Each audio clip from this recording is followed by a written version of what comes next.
દોસ્તો, દુનિયામાં દરેક વ્યક્તિ પૈસા પાછળ ભાગી રહ્યો છે. દરેક લોકો પોતપોતાની રીતે પૈસા કમાઈ રહ્યા છે. દોસ્તો, પૈસાની સૌથી મોટી સમસ્યા એ છે કે આપણે પૈસા કમાવા પડે છે.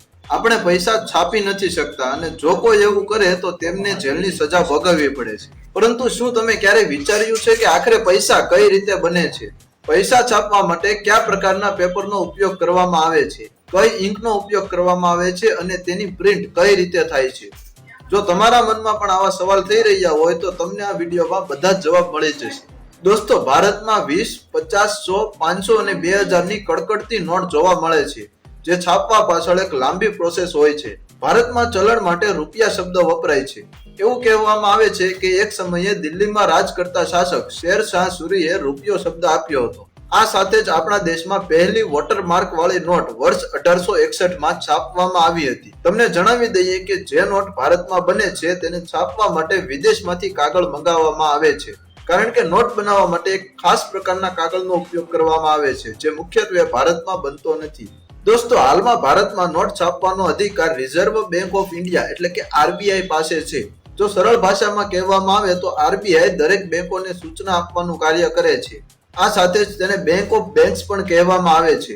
ભારતમાં ઉપલબ્ધ દરેક બેંક પર આરબીઆઈ નું ધ્યાન હોય છે. હવે સૌથી પહેલા આપણે એ જાણીએ કે આખરે ચલણી નોટ કઈ રીતે બનાવવામાં આવે છે. Production process. દોસ્તો, તમને જણાવી દઈએ કે પૈસા બનાવવા માટેના પેપર ઘરમાં ઉપયોગમાં લેવાતા ન્યૂઝપેપર, મેગેઝિન અને બુકના પેપરથી તદ્દન અલગ હોય છે.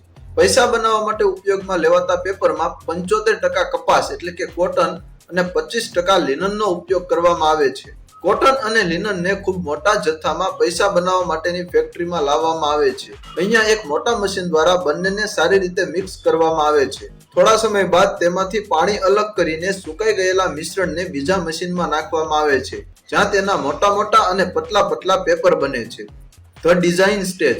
આ પેપરને ભારતીય નોટનું રૂપ આપવા માટે તેના પર પ્રિન્ટિંગ કરવી પડે છે, જે ખૂબ જ સમજી વિચારીને કરવામાં આવે છે. હાર્ડવર્ક, ગ્રાફિક ડિઝાઇન અને તમામ સિક્યુરિટી ફીચર્સ સાથે આ સ્ટેજ પર એક પરફેક્ટ નોટ તૈયાર કરવામાં આવે છે. દરેક ભારતીય નોટ પર એક ચમકતી પટ્ટી જોવા મળે છે, જેના વગર કોઈ પણ નોટ વાપરી શકાતી નથી. આ પટ્ટી પરથી જ લોકો નોટ અસલી છે કે નકલી તે નક્કી કરે છે. મિશ્રણમાંથી પેપર બન્યા બાદ સૌપ્રથમ તેના પર આ પટ્ટી લગાવવામાં આવે છે. આ પ્રોસેસ માટે પેપરના બધા બંડલને એક મશીનમાં નાખવામાં આવે છે, જેમાં પરફેક્ટ આકાર અને કદને ધ્યાનમાં રાખીને આ ચમકતી પટ્ટી લગાવવામાં આવે છે. આટલી પ્રોસેસ થઈ ગયા બાદ આ નોટમાં ગાંધીજીનો ફોટો પ્રિન્ટ કરવામાં આવે છે. નોટને એક્યુરેટ અને પરફેક્ટ ડિઝાઇન આપવા માટે મશીનમાં તેનું મેજરમેન્ટ અને વિઝિબિલિટી એક સમાન રાખવામાં આવે છે. આ સાથે જ તમે દરેક નોટ પર અલગ અલગ નંબર લખેલા જોયા હશે. ખરેખર તે નોટના સિરિયલ નંબર હોય છે, જેને છાપતી વખતે ખૂબ જ ધ્યાનથી એક જ સિરીઝમાં રાખવામાં આવે છે. પ્રિન્ટિંગ વખતે દરેક વસ્તુ ચેક કરવાનું કામ ક્વોલિટી ઇન્સ્પેક્ટરનું હોય છે, જે કમ્પ્યુટર દ્વારા તેને ખૂબ જ સારી રીતે ચેક કરે છે. કરન્સિંગ કલરિંગ સ્ટેજ. આ એક મુશ્કેલ સ્ટેજ હોય છે, કારણ કે આ સ્ટેજમાં નોટના કલર પર ધ્યાન આપવાનું હોય છે. જે કલરની નોટ હોય છે એ કલરને એક મોટા મશીનમાં જરૂરિયાત પ્રમાણે નાખવામાં આવે છે.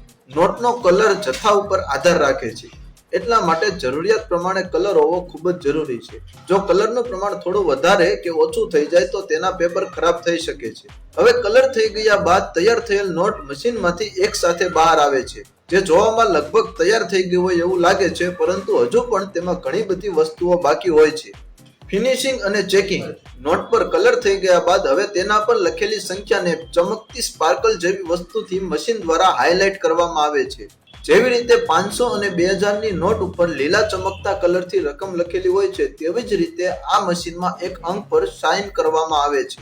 આ પ્રોસેસ થઈ ગયા બાદ તૈયાર નોટમાં કોઈ કમી છે કે નહીં તે ચેક કરવામાં આવે છે. એટલે કે નોટનો colour, serial number, watermark, design અને દરેક નોટ પર લખેલા શબ્દોને સરખી રીતે ચેક કરવામાં આવે છે.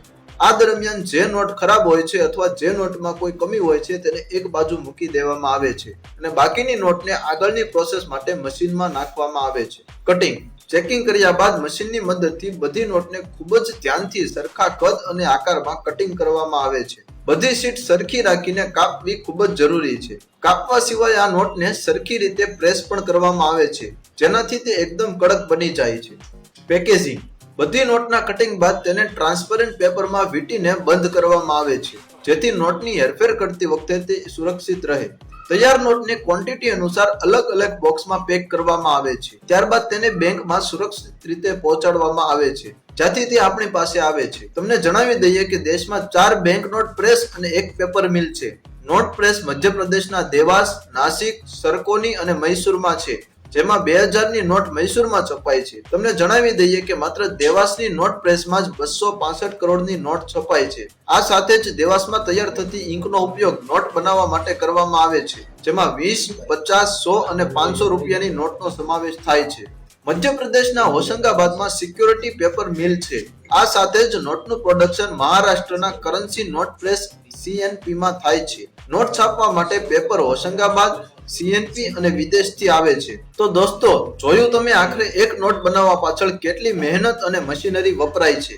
આટલી બધી પ્રોસેસ થયા બાદ આખરે આપણા હાથમાં ચલણી નોટ આવે છે. તો દોસ્તો, નોટ કેવી રીતે છાપવામાં આવે છે તેનો આ વિડીયો તમને કેવો લાગ્યો તે અમને કોમેન્ટમાં જરૂર જણાવજો. અને જો વિડીયો તમને પસંદ આવ્યો હોય તો વધુમાં વધુ લાઈક અને શેર કરો. ધન્યવાદ.